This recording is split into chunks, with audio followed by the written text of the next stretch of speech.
আসসালামু আলাইকুম। আজকে আমি দেখাবো খুব সহজভাবে পোলাও রান্না। আমার বাসায় মিনিমাম সপ্তাহে 2 দিন পোলাও রান্না করতে হয়, তো আমি এখন আর পেঁয়াজ ভেজে মশলা কষিয়ে ওরকম কোনো পোলাও রান্না করি না। আমি যেভাবে পোলাও রান্না করি আজকে আমি আপনাদের সাথে সেভাবেই শেয়ার করব। আজকে আমি 3 পট চালে পোলাও রান্না করব। আমি এই মগ দিয়ে, এটা 350 গ্রাম, এটা দিয়ে আমি চাল মেপে নিয়েছি। তো এটা দিয়ে আমি পানি দিব। 3 পট চালের জন্য আমি পানি নিচ্ছি 1.5 কাপ করে। চুলাটা অন করে দিলাম। তো আমি মোট 4.5 কাপ পানি দেবো। বিসমিল্লাহ। 1 2 3 4 4.5 কাপ পানি দিয়েছি। এখন আমি এতে গোটা মশলা ইউজ করব। এখানে আমি এলাচ, দারচিনি, লং, শাহি জিরা, কিশমিশ নিয়েছি। আমি শাহি জিরা দিচ্ছি যেহেতু আমি কেওড়া জলটা ব্যবহার করি না, বাচ্চারা রেগুলার খায়, তো আমি শাহি জিরা দিচ্ছি। শাহি জিরা দিয়েছি এখানে আমি 3 আঙ্গুলের 1 চিমটি শাহি জিরা। আর এখানে এলাচ আছে 5টা, লং আছে 4-6-7টা। এগুলো আমি এখন এটার মধ্যে দিয়ে দিচ্ছি। যারা কিশমিশ পছন্দ করেন না, কিশমিশ না দিলেও হবে। আদা রসুন বাটা দিচ্ছি, এই যে 1 চা চামচ আদা রসুন বাটা মিলে।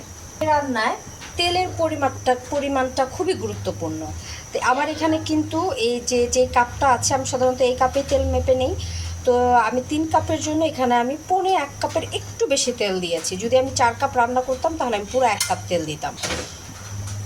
এই যে এখন আমি তেলটা দিয়ে দিলাম। এর মধ্যে দিয়ে দিচ্ছি 1 চা চামচ লবণ, যদি লাগে সেটা আমি পরে আবার টেস্ট করে দিতে পারবো। 1/2 চা চামচ চিনি, 1 চা চামচ গুঁড়ো দুধ। এখন সব কিছুকে একটু মিক্সড করবো ভালো মতো, আর অপেক্ষা করব বলক আসার জন্য। পানিতে বলক চলে এসেছে। এখানে আমি 3 কাপ চাল এই যে ধুয়ে রেখেছি, এখন এইটা এর মধ্যে দিয়ে দেবো। এই পর্যায়ে চুলার আঁচটা একটু কমিয়ে দিচ্ছি। চুলার আঁচটা বাড়িয়ে দিয়েছি আর সব কিছু খুব ভালো মতো মিক্সড করে নিচ্ছি। মিক্সড করব যাতে তেল চালের সাথে সব কিছুর সাথে ভালোভাবে মিশে যায়। লবণটা চেক করে দেখব, লবণটা ঠিক আছে। লবণের পরিমাণটা হবে কটা কটা মনে হবে পানিটা, তাহলেই লবণটা পারফেক্ট হবে।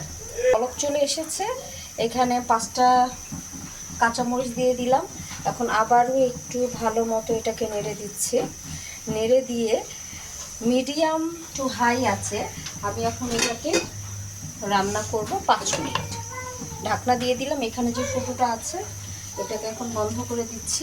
কাগজ ঢুকিয়ে দিলাম, এই যে বন্ধ হয়ে গেছে। মিডিয়াম টু হাই 5 মিনিট পর আমি এখন এই ঢাকনাটা খুলে, এই যে পানি আর চাল সমান সমান হয়ে গেছে। এখন এটাকে আবার একটু ভালো মতো নেড়ে দিব।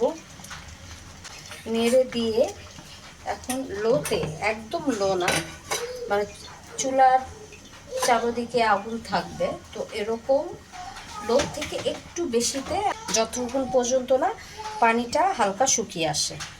প্রায় 7 মিনিটের মতো হয়েছে। ঢাকনাটা খুলে দিলাম। এই যে দেখেন এখানে কিন্তু এই যে পানি একদম শুকিয়ে গেছে, চাল আর পানি সমান সমান হয়ে গেছে। এখন এগুলোকে একটু উল্টে পাল্টে দিব, মানে হালকা লেগে আছে পানি চালের গায়ে। খুবই সুন্দর একটা ফ্লেভার বের হয়েছে শাহি জিরা দেওয়ার জন্য, তাই না তোহা? এই পর্যন্ত রান্না হয়েছে 12 মিনিটের মতো। চুলার আঁচের উপর একটু নির্ভর করে, কখনো চুলার আঁচটা একটু কম হলে হয়তো বা আর একটু বেশি সময় লাগে, তো আপনারা খেয়াল করবেন 15 মিনিটের বেশি যেন না হয় দুইবারে। এটাকে একটু করে দিচ্ছি আর আমি দেখাচ্ছি আমার চালের কী অবস্থা। একটু সামান্য কাঁচা আছে মাঝখানে, তো এটাকে এখন আমি একদম লোতে করে, যে দমে রাখে, দমে আমরা ঠিক যেভাবে রাখি নিচে একটা মোটা তাওয়া দিয়ে, সেভাবে এটাকে এখন আমি দমে রাখবো 20 মিনিটের মতো। 20 মিনিট পর আসলাম। এই যে পোলাও কিন্তু হয়ে গেছে, একটা দেখাচ্ছি, দেখেন একদম সম্পূর্ণ গলে গেছে।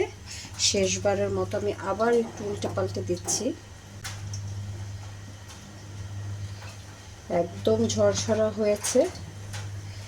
এটা হচ্ছে আমার খুবই, মানে হরহামেশা আমি যেভাবে রান্না করি, বিশেষ করে যখন অনেক গেস্ট আসে, অনেক পরিমাণে পোলাও রান্না করতে হয়, তখন আমাদের জন্য আসলে সমস্যা হয়ে যায়। যদি তেলের পরিমাণ আর পানির পরিমাণটা ঠিক থাকে তাহলে কিন্তু পোলাওটা পারফেক্ট একদম। দেখেন হাতে গোনা 30 মিনিট থেকে 35 মিনিটের মধ্যে আমার পোলাও হয়ে গেছে। কি সুন্দর হয়েছে। আমি আরেকটু কাছ থেকে দেখাই। এই দেখেন তেলের পরিমাণটাও পারফেক্ট হয়েছে, আর কি সুন্দর, মাশাআল্লাহ। এটা ঝরঝরে হয়েছে। আর এটার স্মেল যদি আমি আপনাদেরকে বোঝাতে পারতাম যে এটার স্মেলটা কী যে সুন্দর এসেছে। আমি কোনো কেওড়া জল, গোলাপ জল কিছুই ইউজ করিনি। তারপরেও ফ্রোজেন করা যেই পেঁয়াজ বেরেস্তা, এটার রেসিপি কিন্তু অলরেডি আমি আমার চ্যানেলে দিয়েছি, 2টা আছে। বেরেস্তাটা শেষে আমি দিয়ে দিচ্ছি উপর দিয়ে। পেঁয়াজ বেরেস্তারও কিন্তু আলাদা একটা ফ্লেভার আছে। এই যে দিয়ে দিচ্ছি, দিয়ে ঢাকনা দিয়ে ঢেকে এখন আমি চুলাটা 5 মিনিটের জন্য অন রেখে 5 মিনিট পরে এটা অফ করে দিব। আর হয়ে গেছে আমাদের পোলাও রেসিপি। আপনাদের যদি ভালো লাগে আমার চ্যানেলটিকে সাবস্ক্রাইব করতে ভুলবেন না। সবাইকে জানাচ্ছি ঈদ মোবারক। আর যে যেখানে আছেন সবাই ভালো থাকেন, সুস্থ থাকেন। আল্লাহ হাফেজ।